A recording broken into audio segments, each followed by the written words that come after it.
আসসালামু আলাইকুম। এখন আমরা সিএসএস পজিশন সম্পর্কে বিস্তারিতভাবে জানব। তো সর্বপ্রথম আমাদের জানা উচিত সিএসএস পজিশন আসলে কি।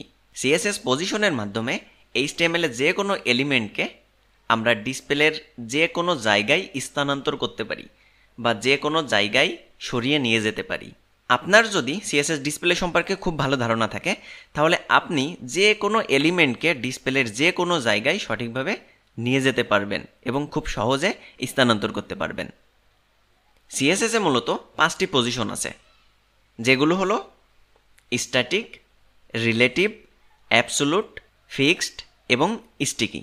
আমি এই 5টি পজিশন সম্পর্কে বিস্তারিতভাবে আলোচনা করব। তারই ধারাবাহিকতায় এখন আমরা পজিশন স্ট্যাটিক এবং পজিশন রিলেটিভ সম্পর্কে বিস্তারিতভাবে জানব। তো কথা না বাড়িয়ে চলুন শুরু করা যাক। index.html এ এসে আমি 3টি আলাদা আলাদা ডিপ ট্যাগ নিয়ে রাখছি এবং প্রতিটা ডিপ ট্যাগের 2টা করে ক্লাস ঘোষণা করে রাখছি। ডিজাইনের সুবিধার্থে আমি একটি কমন ক্লাস ঘোষণা করছি বক্স, যাতে একটি জায়গায় কাজ করলে সবগুলো ডিবে আলাদা আলাদাভাবে কাজ করে, এবং প্রতিটাকে আলাদা আলাদা করার জন্য বক্স 1, বক্স 2 এবং বক্স 3 নামে আলাদা আলাদা আমি ক্লাস ঘোষণা করে রাখছি। style.css এ এসে এই কমন ক্লাসটাকে ধরে হাইট, উইডথ, পেডিং দেওয়ার কারণে এবং যে আলাদা আলাদা বক্স 1, বক্স 2 এবং বক্স 3 ক্লাস ঘোষণা করেছিলাম সেখানে ব্যাকগ্রাউন্ড দেওয়ার ফলে এমন একটি আউটপুট আসছে।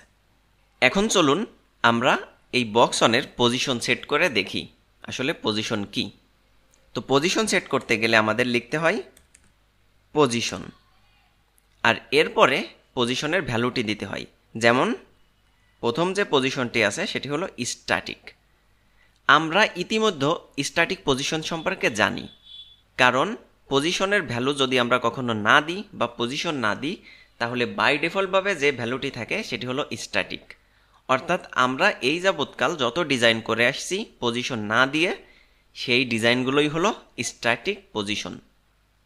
সুতরাং স্ট্যাটিক পজিশন সম্পর্কে আমাদের এখন বিস্তারিত জানার আর তেমন কিছু নাই, কারণ পজিশন না দিলে যে ভ্যালুটি থাকে সেটি হলো স্ট্যাটিক পজিশন।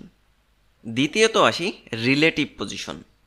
রিলেটিভ পজিশন দিতে গেলে আমাদের এই পজিশনে এসে লিখতে হবে রিলেটিভ। একটি বিষয় দেখুন, যখন সাপোজ আমি এই বক্স টনকে একটু এদিকে সরিয়ে নিতে চাই বা নিচের দিকে নামাতে চাই, তাহলে এখন আমরা কি জানি, এই নিচের দিকে নামাতে গেলে আমাদের মার্জিন দিয়ে সরাতে হবে, মার্জিন লেফট, মার্জিন টপ দিয়ে। যেমনটি ধরুন যে বক্স টনকে আমি এভাবে বললাম মার্জিন টপ 100 পিক্সেল। এখন যদি সেভ করি তাহলে একটি বিষয় দেখুন, এই টপ থেকে বক্স 1 সরে গেছে, কিন্তু সেই সাথে সাথে বক্স 2, বক্স 3ও সরে গেছে। বক্স 1 নিয়ে কাজ করলেও এর আশেপাশে যে এলিমেন্টগুলো আছে সেগুলোর উপরও প্রভাব পড়তেছে। তার মানে আমরা যদি পজিশন না দিয়ে মার্জিন দিয়ে যদি কোনো কিছু সরাই তাহলে লেফট, টপ, বটমে যে এলিমেন্টগুলো আছে সেগুলোর উপরও প্রভাব পড়ে। এই যে অন্য কোনো এলিমেন্টের উপর প্রভাব না পড়ে সহজেই কোনো এলিমেন্টকে সরানোর জন্য মূলত পজিশন ব্যবহার করা হয়। রিলেটিভ পজিশন ব্যবহার করে আমরা যে কোনো এলিমেন্টকে তার নির্দিষ্ট জায়গা থেকে লেফট, রাইট, টপ, বটম দিয়ে সরাতে পারি। যেমন এখন দেখুন, আমি যদি চাই যে এই বক্স 1কে টপ থেকে সরাবো, শুধুমাত্র এইভাবে ব্যবহার করতে পারি টপ 100 পিক্সেল। দেখুন 100 পিক্সেল এইদিকে সরে আসছে। আবার যদি চাই লেফট থেকে সরাবো তাহলে এভাবে বলে দিতে পারি লেফট 50 পিক্সেল। দেখুন লেফট থেকে কিন্তু 50 পিক্সেল সরে গেছে। কিন্তু একটি মজার বিষয় দেখুন, মানে এইটা সরে আসছে কিন্তু এই এলিমেন্টগুলো আগের জায়গায়, বক্স 2 এবং বক্স 3 আগের জায়গায় রয়ে গেছে। তার মানে পজিশন দিয়ে আমরা যখন কোনো কিছু সরাতে চাই তাহলে আশেপাশে যে এলিমেন্টগুলো আছে সেইগুলোর উপর কোনো প্রভাব পড়বে না। আর রিলেটিভ পজিশন হলো যে কোনো এলিমেন্টের ডিফল্ট জায়গা থেকে টপ, রাইট, লেফট, বটম দিয়ে সরানো। যেমনটা ধরুন যে এই যে টপ থেকে আমরা দিছিলাম যার ফলে এইভাবে সরে আছে। আবার যদি আমরা এটাকে মুছে দিলাম, এই পজিশনে আছে বাই ডিফল্টভাবে। এই বাই ডিফল্ট পজিশন থেকে আমরা যদি চাই যে বটম দিয়ে সরাবো তো বলতে পারি যে বটম, সাপোজ আমি বলে দিলাম 50 পিক্সেল। তাহলে দেখুন এই বটম থেকে 50 পিক্সেল সরে গেছে। অর্থাৎ এর বাই ডিফল্ট জায়গা থেকে যদি বটম দিই তাহলে বটম থেকে সরে আসবে, যদি রাইট দিই তাহলে রাইট থেকে লেফটের দিকে সরবে, যদি লেফট দিই তাহলে লেফট থেকে রাইটের দিকে সরে যাবে। তো আমি এই মুহূর্তে লেফট 50 পিক্সেল, লেফট 50 পিক্সেল সরলো এবং টপ থেকেও বললাম 50 পিক্সেল। তাহলে টপ থেকেও 50 পিক্সেল এদিকে সরে আসলো। তাহলে পজিশন রিলেটিভ হলো যে কোনো এলিমেন্টের ডিফল্ট জায়গা থেকে টপ, রাইট, লেফট, বটম দিয়ে সরানো। দ্বিতীয়ত, আমরা যদি চাই তাহলে কিন্তু মাইনাস ভ্যালু ব্যবহার করতে পারি। যেমন ধরুন যে এইখানে বাই ডিফল্টভাবে টপের ভ্যালু যদি আমরা এভাবে 0 দিয়ে দিই, তাহলে এভাবে যে টপের ভ্যালু 0 আমরা যদি বলে দিই -50 পিক্সেল, এখন দেখুন উপরের দিকে সরে গেছে। অর্থাৎ যদি আমরা টপের ভ্যালু প্লাস ভ্যালু দিই তাহলে নিচের দিকে নামবে, আর মাইনাস ভ্যালু দিলে উপরের দিকে উঠতে থাকবে। ঠিক লেফট রাইট একই রকম, লেফটের ভ্যালু যদি প্লাস ভ্যালু দিই তাহলে এদিকে যাবে, আর যদি মাইনাস ভ্যালু দিই তাহলে উল্টা দিকে যাবে। তো বাই ডিফল্টভাবে আমার লেফট আর টপ এমনই থাক। ওকে, এখন একটি বিষয় খেয়াল করুন, আমরা এই যাবৎকাল যত ডিজাইন করছি সেখানে জানি যে শেষে যে ভ্যালুটি থাকবে সেটাই থাকবে সবার উপরে, কিন্তু পজিশনের ক্ষেত্রে এমনটি নয়। কারণ যদি আমরা কোনো কিছুর পজিশন ব্যবহার করি সে সবার উপরে চলে যাবে, যদি না অন্য এলিমেন্টগুলোর পজিশন ব্যবহার করা না হয়। এটির কারণ কি? এটির কারণ হলো জেড ইন্ডেক্স। এই জেড ইন্ডেক্স মূলত কোন এলিমেন্টটা উপরে থাকবে বা কোন এলিমেন্টটা নিচেই থাকবে সেটি নির্ধারণ করে দেয়। এই সম্পর্কে আমরা পরবর্তীতে আরও বিস্তারিতভাবে জানব। এখন ধরুন যে বক্স টুকেও যদি আমরা এরকম বলে দিই পজিশন রিলেটিভ আর সেভ করি, তাহলে দেখুন বক্স টু উপরে চলে আসছে। এখন চলুন বক্স টুকে লেফট থেকে 100 পিক্সেল সরিয়ে দেওয়া যাক। তো লেফট থেকে দেখুন এটিকে 100 পিক্সেল সরিয়ে দিলাম। এখন টপ থেকে সাপোজ মাইনাস আমরা নিলাম, তো আমি বলে দিলাম টপ থেকে -50। দেখুন এমন একটি পজিশন, যদি বা আমি টপ থেকে -100 দিয়ে দিই, দেখুন এমন একটি পজিশনে কিন্তু চলে গেছে। আসুন তো এটিকে আমরা এই জায়গায় স্থাপন করি।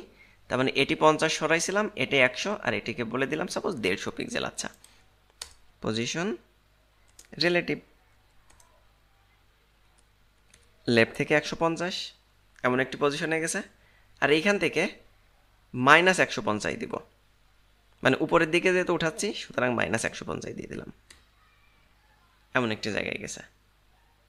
দেখেন 250 যখন আমরা দিচ্ছি তখন এইরকম একটি ডিজাইন দেখুন তৈরি হয়ে যাচ্ছে। কত সুন্দর না?